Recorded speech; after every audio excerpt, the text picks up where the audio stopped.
There it is. Here we are live with Frequent Miler for another Ask Us Anything here on YouTube. So good to have some people out there. Good to see you, Greg. What's going on in your neck of the woods? Good to see you too. And it's good to see you on YouTube this time. That's right. Last time we spent about half an hour trying to get YouTube working and failed. So we ended up going over to Facebook, and some of our followers probably didn't find us over there. So anyway, got it working this time. And that's good news. That is good news. Very good news. Except for the people who are looking for us live on Facebook again. Well, we told everybody we did for us on YouTube. So we did. So hopefully you're in the right place. That's right. Just like we are. So speaking of being in the right place then, so should we hop right into the first question that we have this week? Let's dive right in. So Peter SFO sent us a lengthy question, but it's a good one. Mm-hmm. Because lengthy doesn't mean bad. I agree.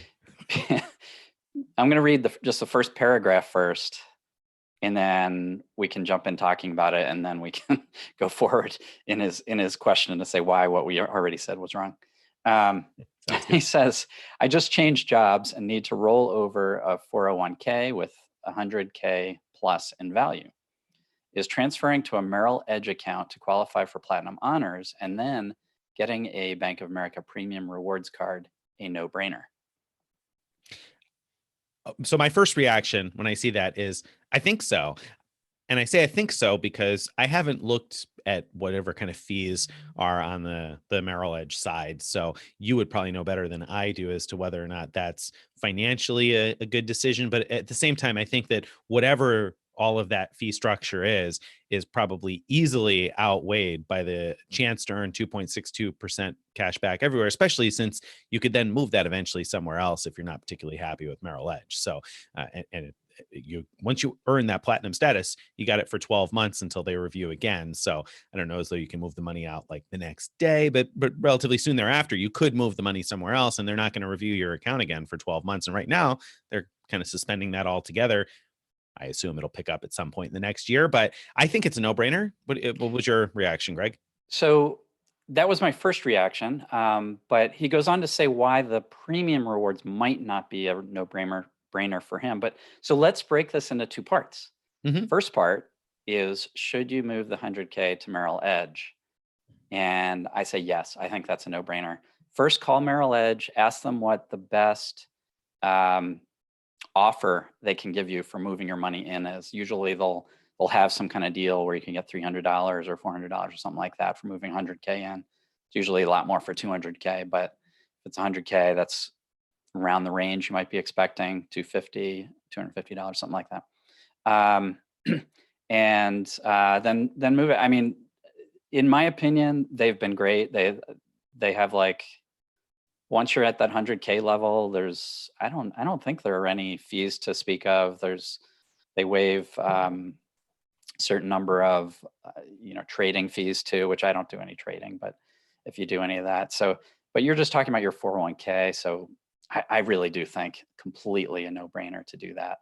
So that then puts you in position with any of your Bank of America credit cards, the ones that are part of this Platinum Honors program, to get a 75% bonus on all the rewards from those credit cards. And that's where the Premium Rewards card comes in, which earns 1.5% on all spend. With a 75% bonus, it becomes 2.62% on all spend, which is a great, great deal.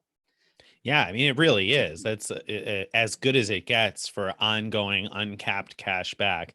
That's pretty terrific. And I there's more to his question, so I don't want to jump too far ahead. But I think that when you look at the earnings on that, and then you look at the earnings on other cards, even if you have the chance to earn points, those points become pretty expensive pretty quickly when you consider the opportunity cost to have instead earned 2.62% cash back. So I think if it's available to you, that's a pretty tough deal to beat. Right. Now, let me bring up now one of the issues that Peter mentions, which is that the card does cost $95 and it does have the $100 airline incidental credit with it. But these days that might be pretty hard to recoup. So might be.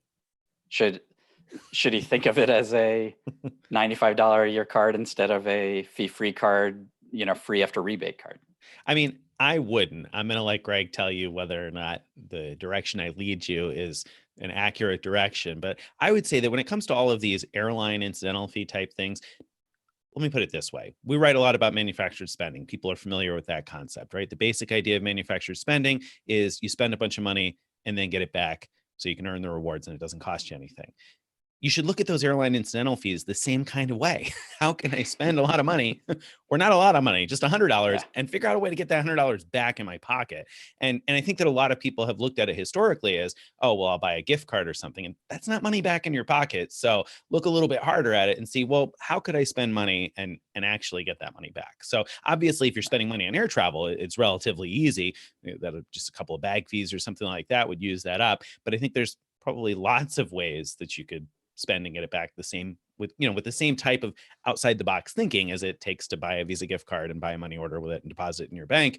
You just need to apply a little bit of that thinking to airline incidentals. So I think that $95 annual fee is just a wash with the airline credit, right? And incidentally, you see what I did there? Well done. Incidentally, I've used the premium rewards card on Southwest award flights, and the fees along with those award flights do get credited back. So there you go. Incidental. Now, if Peter was totally dead set against that, though, there is the no fee travel rewards card, which you also get 2.62 back, but it's points that can are only fully worth a cent each if they're used for travel. So it's like to erase travel, just like the Capital One cards do. So it's a little more limited, but if you really didn't want a fee, that's another option to still get that. And it doesn't have the extra points for travel and dining that the premium rewards card does. So yeah, there is. I mean, your travel and dining spend, you're getting what, 5.25% back? Is that right on the premium rewards with the you're getting.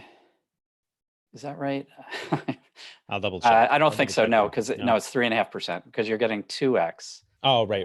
I was thinking the cash reward. If you have the cash rewards, the 3% quarterly bonus becomes 5.25. Yes. So that's a whole nother thing. Is Bank of America has a cash rewards card, which if you have this Platinum Honors thing, you're getting a 75% bump, and it has 3% categories up to a limited like $2,500 spend a quarter, I think. Mm-hmm.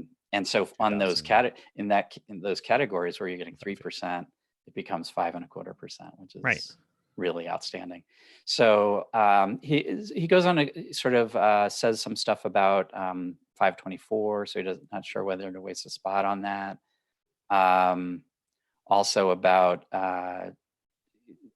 transferring to partners. So he's not sure that he'd prefer this over the double cash, the double cash or the Amex Blue Business Plus, both of which earn 2x transferable points. And transferable points are great. I mean, I love transferable points. I earn plenty of them. So I can certainly see that argument. If you're going to say, okay, well, should I do this or should I just get a Citi Premier and a Citi double cash and say, okay, well, I'm going to get 3x on, a lot of travel and on dining and on grocery store spend come August. And so 3x on tons of categories and 2x everywhere else. And I can transfer those points.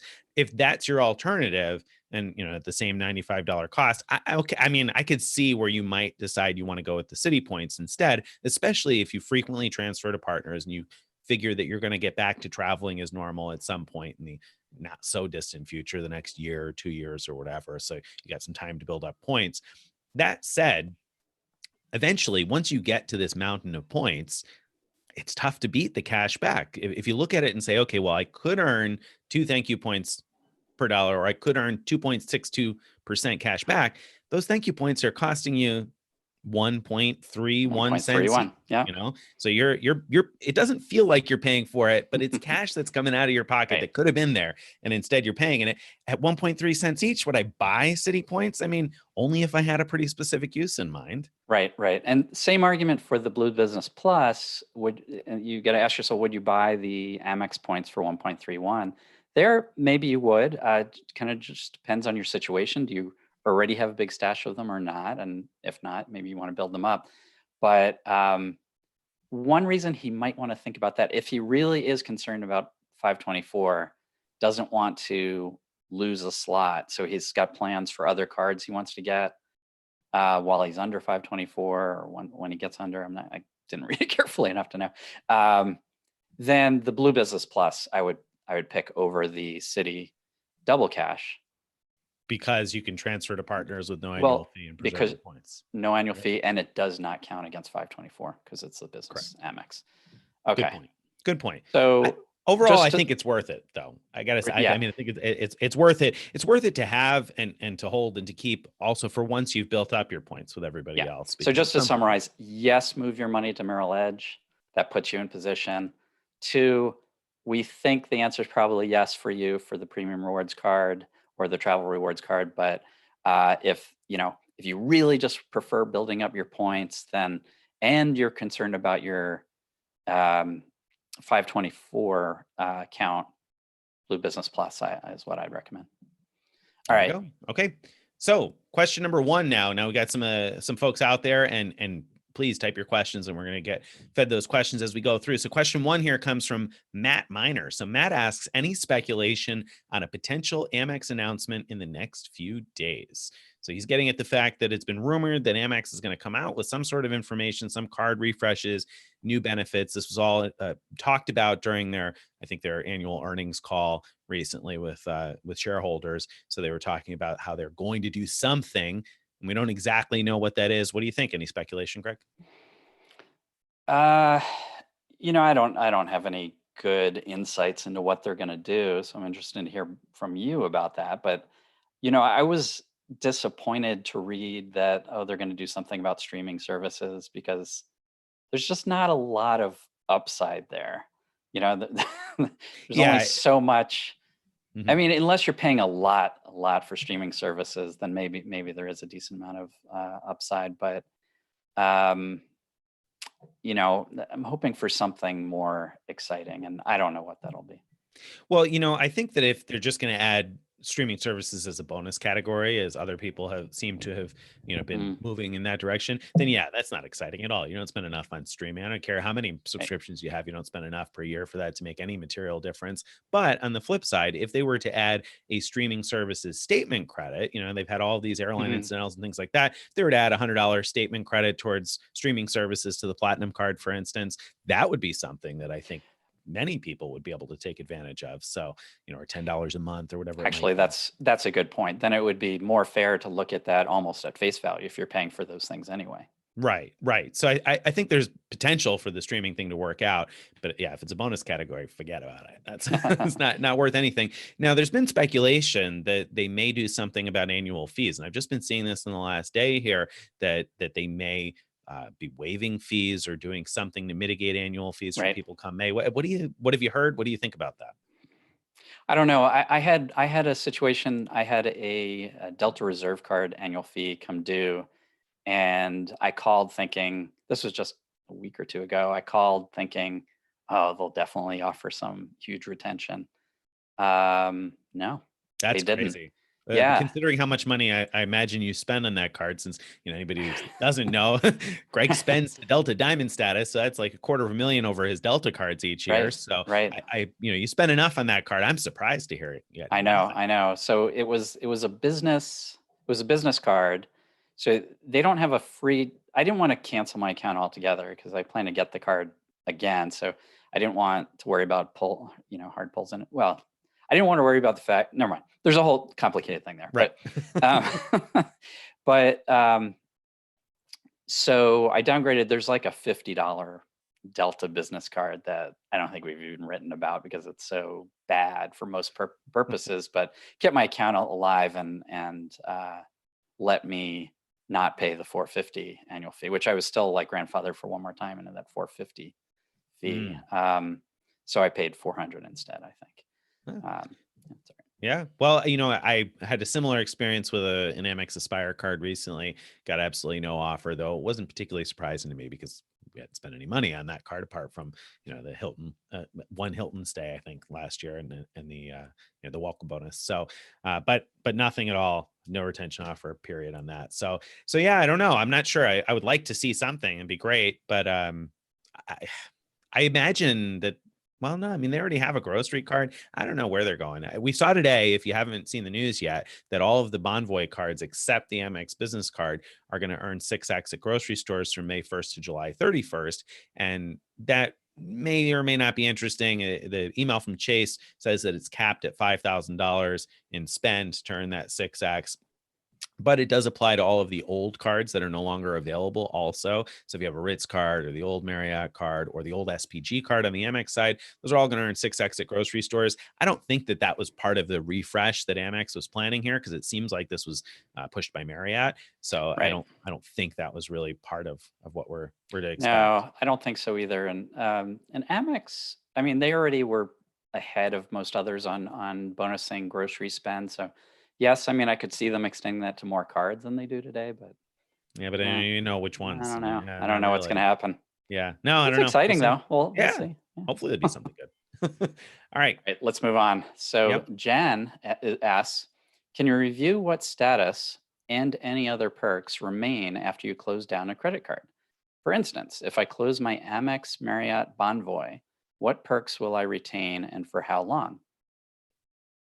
Well, generally speaking, you're going to keep perks until the end of the loyalty program year if you have loyalty perks. So that particular card, I can't think of any perks that you would have. You'd keep your 35K certificate. If you have a free night certificate, you're not going to lose that when you cancel the card. But there aren't really any other perks No, that come to I mind mean with you get that the particular you have one. the 15 elite nights, which gives you silver Keep status, that. and so you'll keep the silver status until the end of February, I think. Hmm. Um, Yeah, and I mean, n- with other cards, if you got an Amex Platinum and you cancel it, you're going to keep your Hilton Gold and your, Marriott Gold until the end of that loyalty program year. So, um, And I in can't. some cases, they don't Right, clear the books properly. right. So my wife had, back when they had SPG gold status as a benefit of the platinum, we had signed her up for it at one point, and then she didn't have a platinum card, and she kept that gold status for years and years. So I don't know what other things like that exist, but Yeah, yeah. I mean, you're not going to keep any of the credit card perks themselves, but you'll keep other loyalty program perks. Now, like with an airline credit card, you're not going to keep your free check bags and stuff like that. At least not to my knowledge. probably Um, not. those things will go away. Um, but yeah, any kind of elite status, if you have Hilton Gold from the credit card, I'm sure you'll keep Hilton Gold through the end of that. And the thing right now is with loyalty programs extending status until 2022 in most cases, like with Hilton, I would assume that if you have a Surpass card right now that gives you gold status and you canceled it today, you'll keep your gold status until February of 2022, I would assume. I So think so too. Now there are some perks that you'd keep, like I believe like the Delta companion certificates. I think once it's in your Delta account, it becomes a Delta thing, not a Amex thing, and so you keep it until it expires or you use it. one Um, place where you may run into an exception with that nowadays, not in Delta mhm, side, but with the Bank of America Alaska companion fare, that was always the same kind of thing where once it was in your account, it was in your account and you could use the code whenever. But nowadays it has to be paid for with the Alaska credit card. So I mm, assume you probably can't use it after you've closed the card. oh, I don't that's really know. interesting. Yeah, and the Delta certs, you have to pay for the taxes. You have to pay for the primary passenger and the taxes on the companion with an Amex card, but not with the Delta card. So it's still good, at least as things stand today. There you go. All right. So I think that answers that, right? Yeah, I All mean, right. there's no way we could run down all possibilities, but that's Yeah. that's what we All know. right. Question number 3 comes from Mark Adam, and he says, have you done or could you do a post with a rundown of all the major credit card issuers and their cancellation rules related to 30, 60, 90-day rule for a full refund, plus who offers prorated refunds? I don't know if we've done a specific post on like how long for each issue. Yeah, but I think we had this same answer last week, which is Doctor of Credit does have this kind of Yeah. information on their website. And what I would do is just Google for Doctor of Credit, um, card cancellation, something Yep. like that. And I'm sure they have a post listing by issuer They what do. what that information is. And so I don't know. I mean, I don't know that you'd get anything out of us writing it versus Versus a good finding it resource on that their they already site. have. Yeah. Yeah. Yep. Yep. I think that's a good point. So that's a good piece of advice for Mark. All right. So Jeff asks, after the coronavirus threat has abated, can you do another challenge similar to 40K to Far Away, but this time allow fans to compete with you? Well, I mean, I sure hope to do one of these challenges again. I hope that there comes a day when this is abated and we can do it again. I mean, we were pretty excited about what we were planning for this year. So, and I think that, we'll continue. I think we've had so many ideas and readers contributed so many ideas that we had plenty of material to work with in terms of, how to do a future actual travel challenge. So I look forward to doing that again. Now, whether or not readers participate, what do you think about that? Well, first, let me say what Jeff might not know and most readers won't know, or listeners wouldn't know that uh, one of the reasons we planned the challenge for this time of the year, as opposed to later in the year, is because you have a baby on the way. My fault. Sorry, guys. And so the answer to the first part of the question, or when will, sort of implied question, when will we do another one that involves actual travel? It won't be until after the baby's born and some time has gone by. Yes, However I'll go much through time that, that is, I don't know, but got to give him I don't know, a few days of then you got after to the add baby's born. a little bit more for my wife too. Yeah. So, yeah, the baby's due in September. So I wasn't gonna, no travel was going to be kind of on the radar for me between August and at least October, probably anyway. So, and more likely, I thought November, and then you start to get into the holiday period and it gets tough. So that's why we had looked at doing it this spring, as Greg had said. So, will we do it later this year? I'm not going to say no. I I managed to think go it's somewhere. I think pretty everybody. unlikely that it'll happen this Yeah. year, this calendar Yeah. year. Yeah. But next year, hopefully we will. I certainly hope so. Now, the question about reader participation. So, um, first of all, we had hoped that readers would want to participate in this one. In the original post about this one, this video challenge, I'd written, like, if you're interested, please let us know, and nobody Nobody. nobody stepped forward. Nobody. So because we had talked briefly about like how that would work, and it quickly got fairly complicated, and so I was like, well, let's not work it all out until We see if we anybody's find out how many interested. people are interested. And the answer was like nobody who read that post was interested, or not interested enough to do the work to like send us a message. So that tells me that they're also not going to do the work to create videos and all that. Now, the actual travel types of challenge, though, I think is different. I think there are people who would definitely be really interested in getting involved in that. Um, the logistics there are also pretty complicated because we wouldn't want to open it up to too many people if it actually involves booking awards, because then there's a lot of people all competing for the same award space, and it could be a problem that way. One thing that occurred to me as how it might work in a future thing is to get some volunteers and pair us each up with one volunteer, and either either like, so for example, let's say you have uh, Jeff as your partner, like, maybe Jeff is the one booking your awards, or deciding which awards you're going to book, and then you have to just go travel it, or vice versa. Maybe we send Jeff, but something along those lines. But I don't know. I would love to involve readers and followers, but it's complicated how. Yeah, it gets complicated how to do it. Yeah. Now, one thing we were definitely going to do this time around was have the whole thing end in a place where we were going to do a FM to go. So FM to go is where we come and we meet people who are interested in meeting us, and we do presentations and everything. And so we'd have like a big party at the end in a particular city. And so that, of course, we would let everybody know ahead of time. And then we could also tell stories from our trip. And so that would be a lot of fun if we could ever do that. Yeah, I agree. I think it would be. I think there's definitely some brainstorming to be done there, because I think that it would be fun to involve readers somehow. Like you said, it's kind of tough to do, but maybe we'll get it figured out for the next one. We'll see. All right. So question 5, Larry asks, okay, I am getting refunds of significant travel expenses that I used for sign-up bonuses on Amex and Chase. Out of time now for the spend. Will they claw back the bonus? Any way to avoid it? If you find a DeLorean on sale and you can get it to 88 miles per hour, then other than that, boy, I don't think Chase. What do you think, Greg? So he spent money on travel. Obviously, it's all canceled now, so he's getting refunds on it. But he earned the sign-up bonuses based on this money he spent on travel. Is it going to get clawed I back? know. Well, I mean, they shouldn't, given the current situation, but will they claw it back? I don't know. Wait, I I mean, think what do you Amex think? might. I think You think Amex so? might. Yeah. Yeah. Yeah. I mean, I would probably place it 60-40 that Amex is going to claw it Well, back. because we're still hearing about clawbacks from the incidental rebates. Yeah. I mean, that kind of pushes me more towards So, like a 75-25 that they're going to claw it back. I know we're giggling, and I don't mean to giggle at your expense, no, Larry, that's not because it's good. not funny at all. But I think that unfortunately, there's probably nothing you can do except try and plead your case with Amex if and when that happens. I don't think Chase is going to probably claw anything. Well, what do you think? I mean, so part of me thinks his best bet is to actually call Chase and Amex, tell them the situation, and basically, Rat if himself out. yeah, and ask for an extension, basically.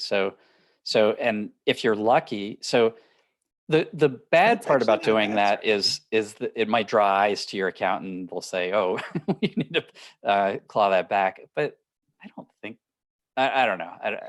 I don't think they're I that evil, but yeah, because I think there you're increasing the chances that you get a rational human looking at it and thinking about your question versus a computer system just recognizing, oh, right. you got a refund, clawing that back, and then you have to fight to get the points back again. I think maybe proactively, if you get a rational human looking at it, they're going to say, oh yeah, this doesn't make sense. So yeah, I think that's a scary strategy to take, but I think Greg's probably leading I in the think right that's what I direction. would do. And again, so I would ask for more time to recomplete the spend, and I would hope that they would say, "Oh, don't worry about it. In this situation, you're good." And And then if once you've Nick's gotten right, that you email might hear that from response, Chase, and you won't hear that from right, Amex. right. Once We'll you've gotten see. that email response, you have it in writing, and then I would feel pretty good about it because then even if Yeah, your that's a system good wants point. to You trigger want you, that in writing one way or another. So even if they tell you that, ask them to send it to you either as a letter or by secure message or something. yeah, yeah, yeah. I think that's as good advice as you're going to get on that. So best of luck on that one, and keep us in the Yeah. loop because I'll be curious to hear what happens. Yeah. Seriously, we really want to know what Yeah, happens there. yeah. All right, question number 6 then. Old pork chops. That does not Thanks. sound yummy. Old pork chops says, "Thanks for doing this, guys. What are some ways you've been MSing from home?" Good question. I haven't been. So I've just been spending a lot on groceries, legitimately on groceries. So yeah, I haven't been because I can't I can't go liquidate anywhere. So yeah, I don't have any MS from home, any reasonable MS from home options apart from paying taxes. So you, Greg, you got something good? Paying taxes and still spending down my plastic free dollars. So I do put a lot of spend through that. That's So true. I mean, I do the same there. I pay bills for family members and stuff that I spend money on too through plastic because of the fee-free dollars. But that's not necessarily. I assume not what you're looking for, but yeah, I that know is it's true not for very me too. helpful. Yeah. No, I mean, I think that I did a post on ways to increase spend from home, and I don't know of any tricks outside of what I wrote there. And those are mostly things like paying bills, not things like liquidating gift cards. I Yeah, I haven't mean, cracked that nut yet. I tried something else I read about somewhere that I'm not even going to get into because it didn't work for me. So, but yeah, I haven't been doing any. Just been hanging out, waiting for the next opportunity when things open back up. All right. Have you been What? making any videos or anything to pass the time? I have been. I've been a little busy lately, so there's been a couple Yeah. things. Yeah, a couple things I've been working on here and there, and not necessarily working on it quite as well as Greg and his brand son. But but some of us have been making videos. It's too bad my son isn't named Bran, That would be great. huh? Like Game of Thrones, the kid was named Oh, Bran, I there you think. go. Missed opportunity. Oh wait, someone's interrupting with reader input. Oh, I okay. mean, yeah. Whoa, I just scrolled off. I've got to stretch I my see. So window data here. point for the answer on the Amex clawback there, I think is what it is. I had a Delta ticket refunded for April that helped me with the sign up bonus. I called Amex and they said since it's beyond 30 days, they will not take it back. So what I Hmm. would do is I would send that as like a secure message sort of a thing. Although I don't think, does Amex have a secure message system? They got the I don't chat. think so. They have that chat thing where Yeah. most of the chat reps are pretty useless in my Yeah. experience. Yeah. So with Chase, the Hmm. secure message is how I would do that because I would love to have that in writing Mm-hmm. versus just Yeah. what somebody told me on the phone. But that's good news potentially. So good point there. So I guess that means 30 days After after the the spend period was points were over. awarded, or 30 days after or after the spend, or 30 days after the end of the period in which you could have fulfilled the, All good the questions. I All don't know. good questions. So And I I should guess who, also note in terms of time, by the way, Larry, I'm sure you probably know this, but for anybody who doesn't, anybody who is approved for a card between, I believe it was December 1st and through May 31st of this year, Amex is adding an extra few months to meet the spend. So if you were approved for the card even in January, I guess you would still be within the spending period. So maybe you thought that you were out of the spending period already, but if you take that extra 3 months, you might not be. So then right. maybe take advantage of the chance to still do some spend. Oh, 30 Maybe days they after have the that points were answer. awarded is the answer. Okay.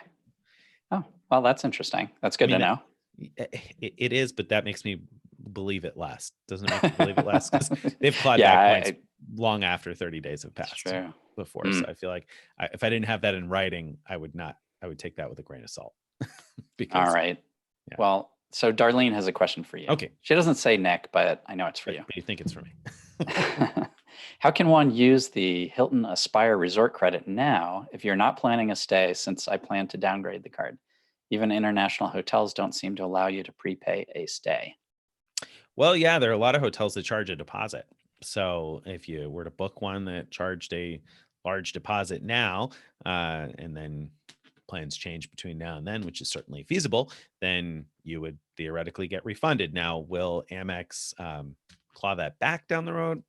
I don't know, but so okay, couple of things here. So first, there are lots of hotels that charge a deposit. So if you find one and you book the presidential suite that's really expensive, that costs more than $250 or whatever it is, then your deposit may in fact trigger that bonus. And then, like I said, later on, if you cancel the stay, if you don't end up making it, then you should be able to theoretically have cashed that out. So that's probably what I would do. And then as far as prepaying a stay, I mean, I wrote a post about doing just that, and the example property I used was the Conrad Maldives because it's ritzy and expensive and far away, and seemed like a reasonable use. But I had written to see, hey, if I wanted to make a deposit now, could I? And they emailed me right back within like 20 minutes with a form I could fill out in order to prepay part of the stay. So that would have charged my card this year for a stay next year, and I surely would have gotten the credit. So yeah, that's what I would do.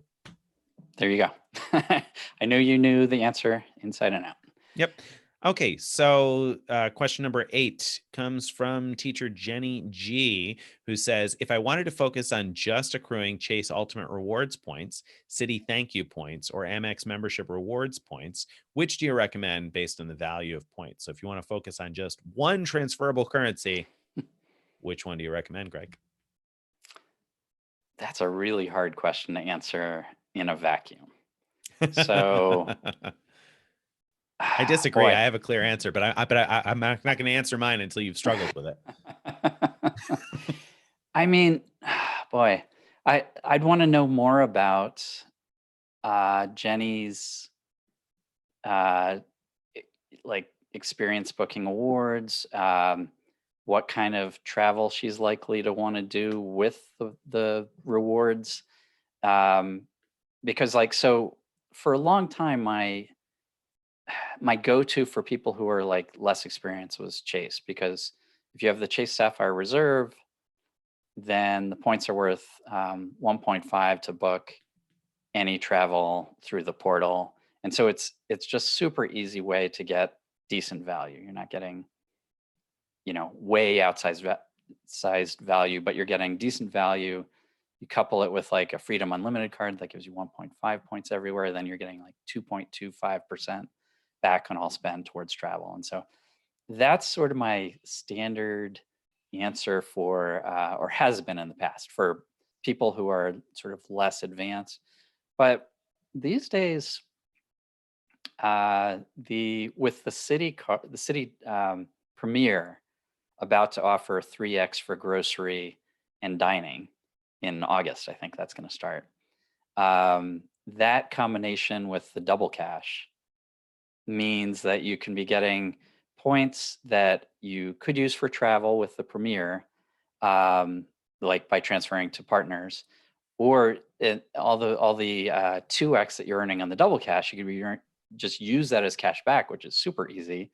So you could just pay for any travel you want or non-travel with those rewards. And then if you do want to use those rewards for transferring to airline partners, you can merge those thank you points with your double cash as thank you points and transfer to partners. So Okay, so hang on, I gotta grab a prop here because this was your you have a double cash prop. No. This was your question here, and this was Greg trying to hit your question. He whiffed. He totally whiffed. No, he's wrong. All right. Okay, I was wrong. No. I concede. I don't know what your answer is, but what's the right answer, Nick? My answer is membership rewards. Clearly, if you totally whiffed on that, clearly he missed the one that you should be focusing on. If you're only going to focus on one, it's hands down membership rewards. Now here's why. If you're looking for super simple, get out of the points game. Like, don't bother. Get cash back because you can earn 2% everywhere very easily. You can get a Discover It card, It Miles card rather, get 3% back the first year, and then plenty after that. You could go the premium rewards route if you got 100K on hand. If you're looking for super simple, cash back should be your answer. If you're looking to earn transferable points, you got to learn how to use the transfer partners. It's just not worth investing $450 a year in a credit card to not put any thought into how you're going to use the points. So I think you have to put some effort in. And if you put any modicum of effort in, I think membership rewards is definitely the answer if you're going to focus on one. And there's a few reasons. Number one, the transfer partners are fantastic. You got some of the best values that Chase can't touch. You have almost all of the same transfer partners as Chase, apart from Hyatt and United and Southwest. So Southwest is poor value relative to the other transfer partners anyway. Not concerned about losing that. Hyatt is a great value. It's going to stink that you won't have access to that. That's the one thing you're going to give up with membership rewards points. United, not the best value for most Star Alliance bookings anyway. You got much better options with Amex. So you're not really losing anything there. And you're gaining lots of transfer partners that Chase doesn't have. So you need to spend a little bit of time learning how to use the partners. But then here's the other piece. If you're only going to focus on one, you want to focus on Amex because A, you can transfer to partners with a card that has no annual fee. Can't do that with Chase. But with Amex, you get a Blue Business Plus. You've got a card that can keep your points alive forever and give you the ability to transfer to all of their partners. B, you've got like a bajillion cards that you can earn sign-up bonuses with. So there's plenty of different cards to earn bonuses with. C, you get transfer bonuses. So when you transfer your points to other programs, you theoretically may be able to get a transfer bonus and get even more value out of your points. D, you've got much more useful category bonuses on a number of those Amex cards, and they aren't capped at $1,500 per month in spend. So you got a card like the Amex Gold where you can earn 4x on groceries, or the Everyday Preferred or the Everyday card that all do better at the grocery store than anything that you're going to get from Chase. So I think you got a lot better options for manufactured spending in general. Now, obviously, Chase has some good ones. Don't get me wrong. I like my Chase points, but you've got lots of ability between spending bonuses, sign-up bonuses, and then Amex offers that are going to help you save money on things better than Chase offers will, and in many cases, give you a chance to earn bonus points on your spend through Amex offers. I think it's Amex hands down. Okay, so Nick is right if you never have to lodge anywhere and you never go out of the country. So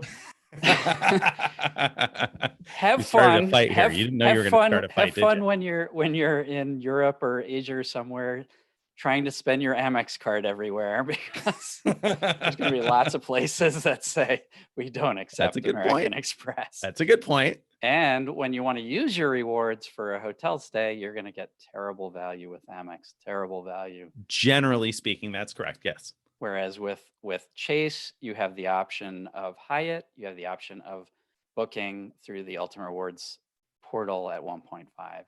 With Citi, at least you've got the double cash back, where you could just straight up pay with the cash for lodging. So And with Amex, you could yeah, get the Schwab Platinum, cash out your points, and use those to pay for your and lodging. it's gotten pretty complicated.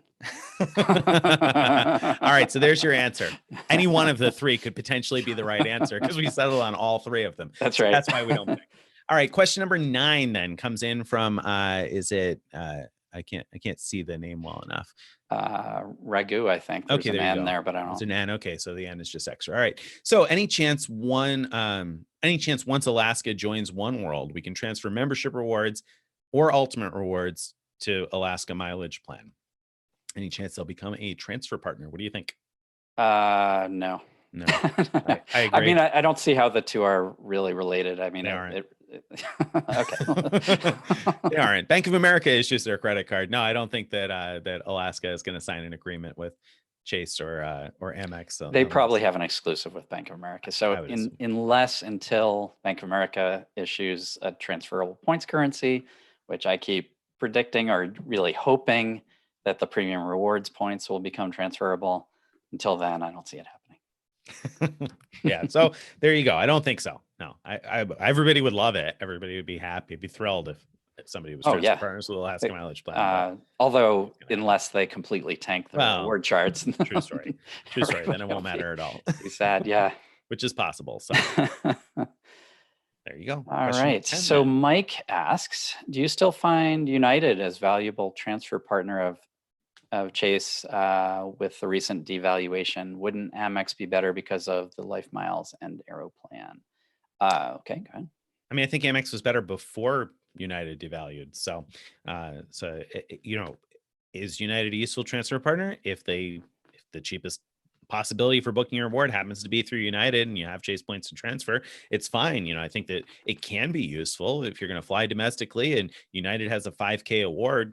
Can't beat that with any of the other transfer partners in most cases. So great, transfer to United and use it. But otherwise, yeah, I mean, United doesn't typically have the best prices for awards compared to not only life miles and Aeroplan, but you also have things like ANA, round trip business class to Europe for $88K versus United was charging $70K one way on partners. So much better value using ANA.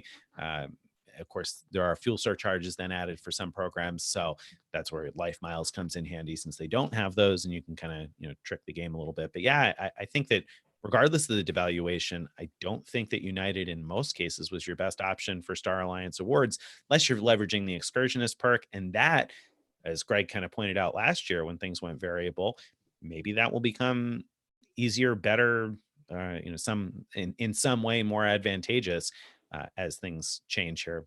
I don't know exactly how, but if you're able to find those cheaper awards because of variable pricing, the excursionist perk could become more useful. If they ever do variable pricing downward on the business class flights, then the excursionist perk can become crazy valuable. But until then, and we haven't seen that happen yet. Yeah. Until then, not so much. And I agree with Nick. There are niche cases where United is probably the best one to use, but it's really very particular cases. Like I booked some United business class flights on Lufthansa using United miles because Lufthansa charges huge fuel surcharges, and life miles, which would have been a little bit cheaper, did not see that route at all. And so, yes, I could have gone through email and tried to get them to book it, but that would have been a lot of work to save a few miles. So there are cases where it's still probably the best pick, but that's very, very specific situation. So yeah, I mean, or if you're looking for flights that aren't Saver Awards, if you're willing to book flights that aren't Saver Awards, then obviously you want United miles for that. Or if you got a United credit card, so you have access to the expanded availability, and you're looking to fly domestically, and there's not Saver Award availability that's available to partners. There are situations where United will make for actually flying United. There are definitely. Yeah. Yep. All right. So then Alex asks us, hello, I'm debating what to do with my Prestige. Oh, I saw this question earlier too, and I wanted to talk about it. So I'm glad you hopped in here. Hello, I'm debating what to do with my Prestige expiring in October of 2020. Need to use whatever residual value it still has. Should I lock in air travel for the value of the airline credit? Any thoughts? Thanks. What do you think, Greg? So he's got the $250 travel credit on the Prestige card. A, does it have to be used for flights? And B, what would you do? It no longer has to be used on flights, so you could use it for any travel, including, for example, go on to Expedia or any website like that and look for a hotel to book for far in the future and make sure it's cancelable. And then when you get to the part that says, do you want to pay now or later? Pay now. Use your Prestige card. You'll get the $250 rebate. Later on, you can cancel that hotel if you decide not to stay. Or do the same thing with any major hotel chain right now, since they're all offering free cancellations up to Oh, 24 that's hours true. in advance, even on prepaid rates. You could do a prepaid, yeah. Yeah, you can do a prepaid rate with just about anybody right now. Look into the policies for each chain, but I think through June 30th, most of the major chains are allowing you to cancel future stays up until 24 hours. Yeah, I think personally, I would still just do the Expedia route because Yeah.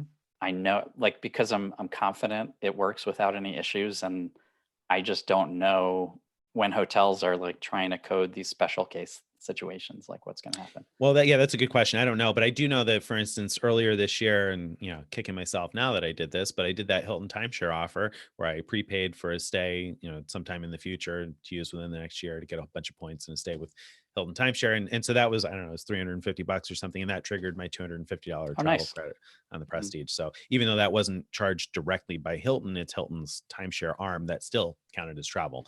That's pretty good. I wouldn't have assumed that. Well, my bet is that anything that works that counts as like a travel agency type of a thing Mhm. does it, because the travel agencies are 5X. So Right. I just didn't know whether Yeah. it would come through as a travel agency or I some didn't kind either. of timeshares international, blah, blah, blah. Yeah. Who knows? Yeah. Just a lucky win Okay. there. So Yeah, that's so great. there you go. So easy enough to handle that, I think. All right. So moving on to Darlene. Didn't we hear from Darlene earlier? We did, yeah. That's okay. You're allowed to ask multiple times. Darlene asked this question last week too, I think, on the post, and we didn't get to it. So Oh, okay.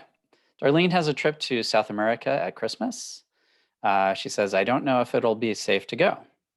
Any ideas on cancelable business award tickets from the West Coast or Texas to Buenos Aires returning from Santiago? And then she goes on to say, I learned that United recently removed their international partner award chart from online. So now I'm thinking perhaps I should just try to book something. Thoughts? do you have any thoughts for Darlene, Greg? Well, I mean, about United, I guess I wouldn't. The fact that the award chart isn't there doesn't mean you can't book the awards. It just means that now the awards are whatever price United decides they want to charge you. So whether booking now or later, I don't think we could really predict whether it'll be more or less. So Mhm. I don't know what to tell you about that other than I think awards booked now are like flights booked now in that with United that I can't they're fully remember off the top of my head. cancelable without a fee, I think. Up till 30 days in advance of departure. I think you're right. You can cancel it. You'd have to check. We did write a post about it, and I'm Yeah. fairly okay. sure it's up to 30 days in advance of departure. If you make a new award booking, you can cancel it. And that's for travel through the end of 2020. Right. So But yeah, but more broadly, as far as like what are the best choices for booking an award to South America? I mean, Christmas is always going to be a hard time to book awards, even in the current situation, I think. Do you have? I don't know. No, I don't. The truth is I don't. And so I've been doing a series lately on Frequent Miler where I've looked at the best ways to get different places. This week I did the best ways to get to Asia on miles. And then I had previously done Europe and Africa. And I realized actually when I went to do either the Asia one or the Caribbean one, that I actually had not included South America in the sweet spots guides with the various credit card points. And I realized that I don't know the best ways to get to South America on points. So I need to put some more time and research into that. So I'm intending for that to be Tuesday's post this week, the best ways to Oh, get great. to South America on miles. So Darlene, keep an eye on Frequent Miler, and that should be the Tuesday post next week, because we don't have resources on that. And no, I don't have the award charts memorized. So I think my guess is, without having looked at it, that probably your best options are going to be Avianca Life Miles, because they do frequently run sales where you can get to South America relatively cheaply. So I would look at Life Miles. I know you're based in, or at least I'm fairly sure, Darlene, you're based in Hawaii, right? So you did say from the West Coast, though. So maybe you're going to be flying from the West Coast. So So I think that Life Miles probably is going to be your best bet, but yeah, I'm going to have to take a look and do some more research. Get All back right. to you. Anyway, I mean, that's probably the best. That's better than us as an answer that you're Mhm. going to publish a post on it. That's way better than us just making stuff up right here. Winging it. That's true. That's true. So wait we, until Tuesday. Don't we book don't know. anything until Tuesday. All right. So next, Brant asks us, of the airlines most people have heard of. Okay, I want to make sure I didn't miss something. Of the airlines most people have heard of, which ones are most likely to fold? And so we talked about this last week. Do you have your thoughts changed at all, Greg? I think it was last week. Maybe it was the week before. Have your thoughts changed on this at all? Do you have any idea about which ones you think are going to fold? Is your Not crystal really. I ball mean, warmed up? I think Norwegian is likely to fold. As far as like domestic ones, I don't think any. I don't know. I mean, I guess it's possible that like a smaller one like Frontier or something might, but Possible. I didn't read the post. I saw Thrifty Traveler wrote a Q&A with the CEO of Sun Country today, and I saw the headline. I saw it on Twitter, but I didn't actually read it, so I don't know what that was about. Without having read that, I would have thought Sun Country is pretty small yeah. and maybe one that could fold. But they said that some of the headline suggested that some of the answers were surprising. So I would bet that means that they're likely not going to fold, according to at least whatever Thrifty Traveler wrote. So you may want to check that out. Yeah, I don't have any. I mean, Well, the nice thing with Sun Country is they could switch to being like selling lemonade, and their name would still make sense. And so they got a backup plan, which is what my that's parents right. always told me you had to have a backup plan. Delta can start selling faucets. Well, they'll all figure out something. Yeah, we'll figure it out. Yeah. So no, otherwise I have no idea what's going to fold in. I mean, I feel like I wouldn't be shocked if any major airline folded. On the flip side, I would be kind of surprised if any country allows their national flag carrier to fold in an economic crisis like All right, this. So let's begin the lightning round. sounds Yes or good. no? If you have healthy points balances and can choose between Virgin Atlantic or other, such as Aeroplan, United, etc., to book ANA J in 11 months, do you risk Virgin Atlantic for the bargain? Well, so ANA you wouldn't necessarily book with Virgin Atlantic. I'd probably be No, booking that with ANA. J being business class, right? Yeah, J being business class. If you're talking about first class, yeah, I would do it with Virgin Atlantic. I'm not significantly concerned that they're going to fold. I think that it's possible. I think that it's extremely unlikely. I agree. I would do it. And again, Virgin Atlantic, incredible bargain for round trip ANA first class. For business class, you're actually way better off with ANA miles to book it. So yeah, yep. So look to that. And either way, I mean, I would personally recommend against booking travel 11 months from now. Right now, if you don't have to, I would probably wait another month or two and see what happens. All right. Question 2, Old Pork Chops, yes or no? If my guess of 27 rubber duckies behind Greg is correct, do I get one of them? And then recap, what are those rubber duckies behind you? What weirdo has rubber duckies up? Right. Well, we've talked about this before. Yeah, your guess of 27 is spot on. You could collect your free ducky in the Lufthansa first class lounge bathroom. So just go There'll there. Be one waiting for you. Pick up your free ducky. Let them know Greg sent you. And enjoy it. The duckies there's one Necker Island ducky. There is a whole bunch of St. Pancras Renaissance duckies, which is that Marriott property in London. There are four maybe Lufthansa duckies, a Conrad Hotel ducky. I see that one. That's those the white all one. only, I know that one. One of those Those are the ones I can remember. All right, moving on. Yes or no question. Any idea what an ocean villa in Waldorf Astoria, Maldives is? I'm trying to figure that out as I have it booked for 10 nights in January 2021, and it was the same price as the Overwater Villa. So you booked a room for 10 nights and didn't know what kind of room you were booking?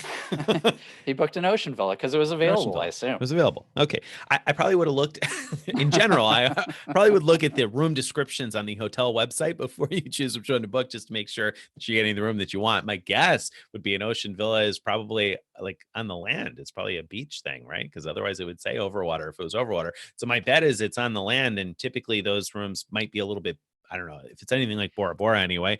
And what I So recall from the so just stop. So Points okay, Chaser there you go. has a few posts. She actually went Uh, there, did great posts, very detailed about the Done. property. Just go there and read that. Point Chaser, Waldorf Astoria, Maldives. Okay. Yes. So next, can Conrad have the Conrad Ducky? He's already got his own Conrad Ducky. Come on now.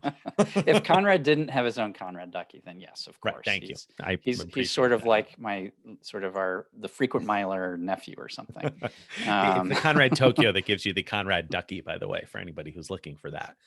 That's right. Okay. Okay. Best transfer partner for Chase and best transfer partner for Amex. So let's just pick just one. Cool. All right, go ahead, Chase. Hyatt. Yeah, Hyatt. I mean, clearly, no question there. Amex. I know what my answer is. ANA. ANA. Oh wow! All right, we're done. in We're sync. in agreement Okay. there. All right. So I don't think there's much discussion to be had about that. We're in the quick fire round here as it is, but I don't think there's much more to say. No, although we might Okay, have to make up stuff because we don't see any other questions. So how about Citi? Wait. Oh yeah. Okay, Citi. No, that's good. Well, Turkish. Yeah, I mean, that's Come kind of on. a no contest. I Although think I say maybe that, Avianca if you took out Turkish as an option. So. Citi's got really interesting partners though, They because do. I started to look at EVA this week, and I was like, oh, EVA's got some interesting things going on too. So I haven't really paid any attention to them before, but I was like, oh, maybe I should have. Actually, Stefan, if you're watching this, you promised me information about booking EVA with their miles, and you never gave that to me. So, I think you were going to write something up for your blog so I could reference it. I can't remember what you promised, but that was a while ago. So, Yeah. do you have any free time on your hands? Maybe not. You've been doing a lot of these live things. Well, yeah, that's true. That's true. How about the worst airline? You mean the worst airline in the world or the worst airline partner? What do you think? What's your least favorite airline out of the airlines you've flown? Let's start there. American. Yeah, I don't know. I felt like I had good experiences on United last year, but before that, I would have said United. So I don't know. Maybe it's improving. Maybe I'd fly United now more often. But yeah. So how about worst partner? Is there a worst partner? I mean, I feel like I haven't really.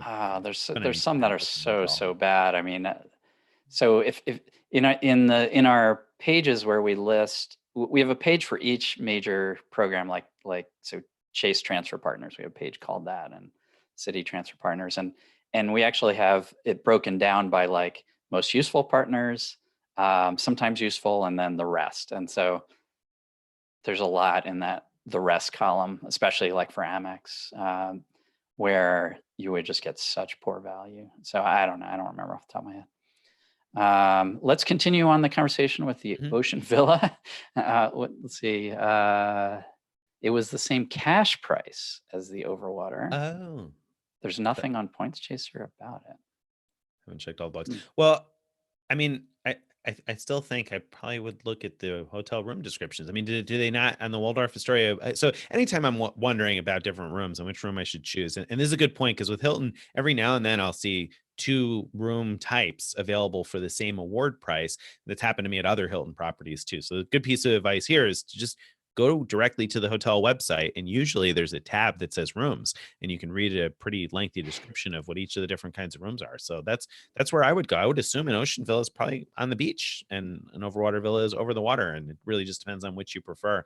The places I've stayed so far, I've only stayed in beach villas. I haven't stayed in the overwater ones, and I feel like I've enjoyed my beach villas. So, all right. So this will be the last question, I think.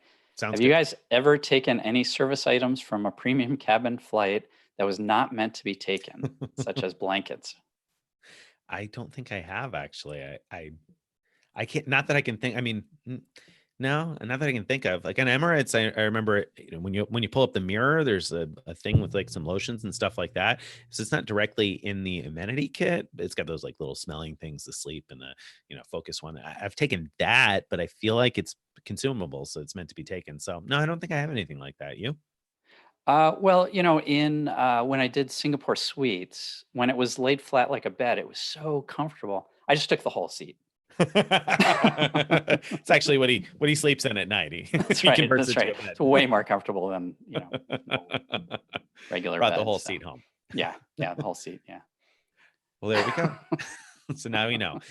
All Oh, right. well, I think that brings us to the end. So if you haven't checked out the videos, by the way, so you guys are on YouTube now, if you haven't checked out this week's videos, check out this week's videos for the Stay K to Far Away challenge, because they are all posted, and you need to vote with those thumbs up to give some videos some likes to see who wins week 2. That's right. And not to plug my own video, but it was awesome. So please watch the one Return to Necker Island and give it thumbs up. You're definitely going to want to check that one out. Though I'm going to say you definitely want to check out Carrie's and Stevens this week too, because they surprised me. They both surprised me. They were all very, very good. I had pretty high expectations already, and everybody kind of stepped it up a notch this week. So check those out. Thank you guys very much. We'll see you guys soon. Check out the podcast on Saturday. Thank you. Bye,